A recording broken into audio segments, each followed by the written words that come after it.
Well, I think what got me started wanting to be involved in this work is recognizing my ignorance, not having ever realized I was ignorant.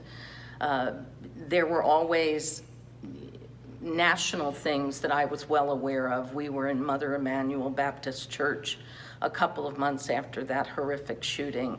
But there was one event or one piece of information I learned that really struck me. And that was that as a white mother, when I would take my children to the grocery store, if they were hungry, I might buy an item and we'd open it while we were shopping and I'd allow them to eat it, and then we'd get to the checkout counter and I would pay for it.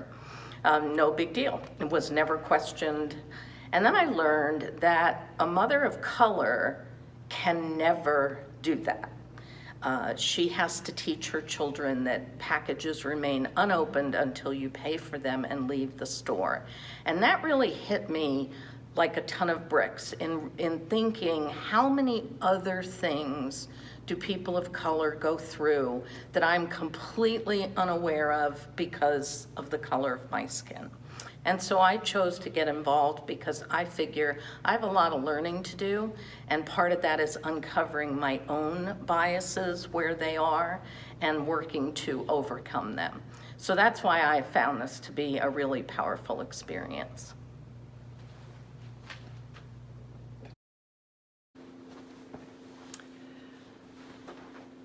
So I started my journey of striving for anti-racism before I got here to First Christian Church, and it's been really life-changing and let me sort of grapple with reality and heal more deeply. And coming to this church was also a part of that healing path. And so the opportunity to do striving for anti-racism work with other folks within First Christian, within the faith has been just really powerful and meaningful for me, because I feel like there's really a chance at actually having Christianity be something that we can stumble along with together and lean on each other in if we're doing that justice work of really looking at the sin of racism and the way that Christianity's played into that, the way that I've played into that, and to be able to actually have those conversations together and speak truth has just been really powerful.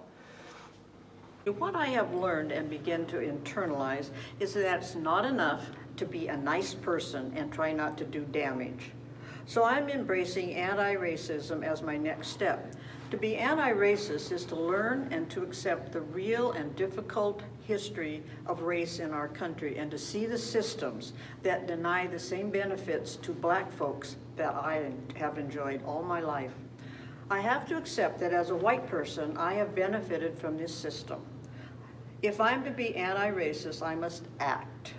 I must use my voice, my influence, my credibility to challenge racism in all of its forms. And this is hard work. And I'm so glad to have been able to be part of this group. It has given me courage and has opened my eyes to reality. The work of anti-racism is probably the most personal work I've done and the most broad-based work I've done.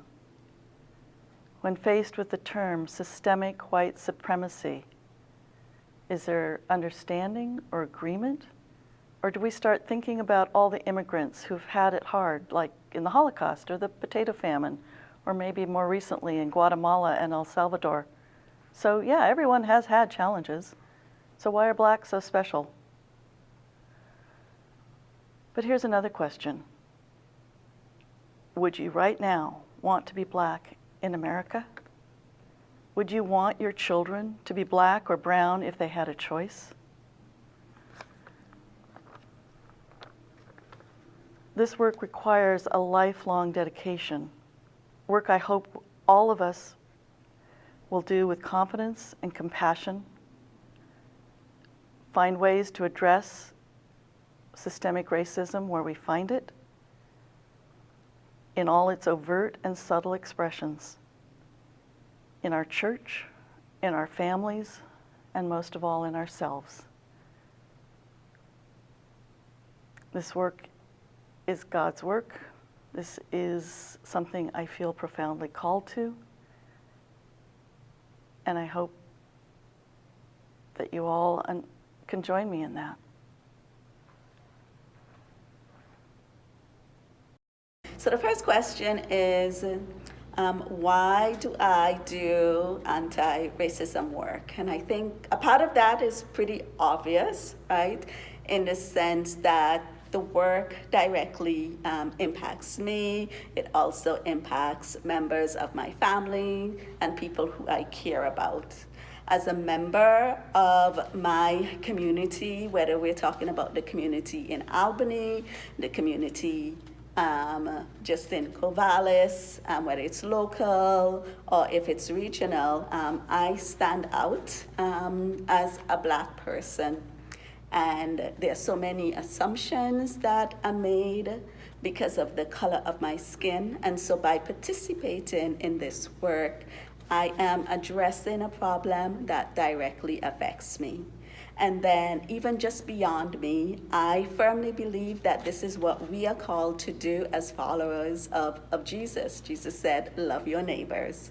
And in order for us to do that, we have to look at our past, we have to look at our present and really address what gets in the way of us loving our neighbors. So anti-racism work speaks directly to that. And in terms of how this has changed me, this has changed my understanding of what is the work. It has also changed my understanding also of all the intersections that goes along with this, especially in terms of race and disability, and understanding too that anything that impacts my neighbor and my ability to embrace and love my neighbor must be addressed, and this can be addressed through anti-racism work. I decided to do anti-racism work because I have children who have been victims of racism, and because it is the right thing to do. As a Christian and as a member of a Disciples of Christ church whose mission is to be welcoming and affirming to all. During the past year, I've learned how pervasive systemic racism is in the United States and how it serves to keep white people in power.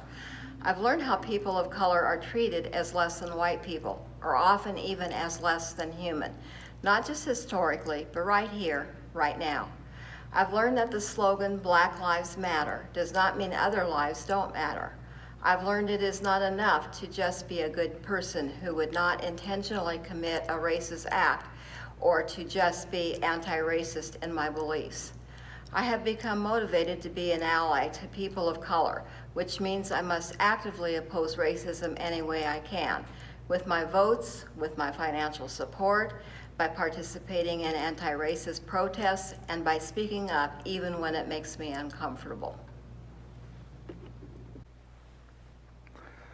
When I heard they were organizing Black Lives Matter protests in Albany, I couldn't wait to get involved. But when I saw how some people reacted to it negatively, I began to understand the nature of systemic racism. And that's when I decided I needed to learn more and stand against it every chance I got. That's why I'm trying to be an anti-racist.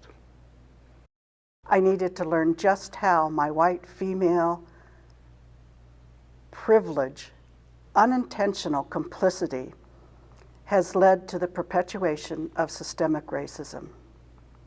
The group Striving for Anti-Racism is a catalyst for my journey.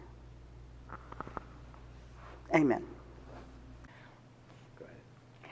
I joined the Striving for Anti-Racism group because I needed to learn more about racism. And I was really glad to have the opportunity to do that with my church family.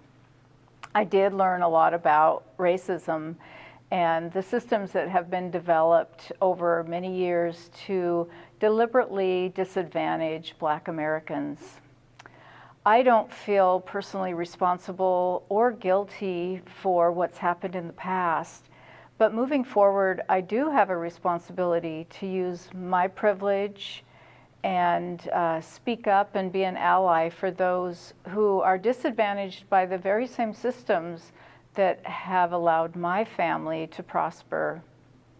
It's been hard work, but it's affirmed for me when I think about our open and affirming statement and the first line that reads, "We are an open and affirming congregation rooted in Jesus' great commandment to love our neighbors as we do ourselves."